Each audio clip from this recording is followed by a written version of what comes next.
anu paling sedih naon coba di akhirat? Nu paling sedih mah ketika jelema geus ka neraka ditembongkeun tempat di sorga. Haju lain sakadar ditembongkeun cak malaikat.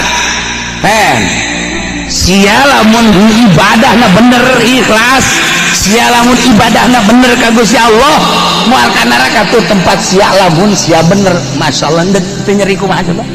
Ditembongkeun sorga teh tah ditembongkeun tah eta teh tempat maneh jang maneh geus aya tulisanana mun maneh harita bener ibadahna eta tempat maneh teu nyeri kumaha keur mah di neraka aju nembongkeun ti tempateun urang mun urang bener mah di dieu atuh nyeri jasa eta emang ngahaja dek supaya leuwih nyeri jasa keur mah nyeri ka beuleuh nyeri ka panggang ditembongkeun deui ka gunahan di sorga jang urang mun urang bener masyaallah eta nyeri jasa mah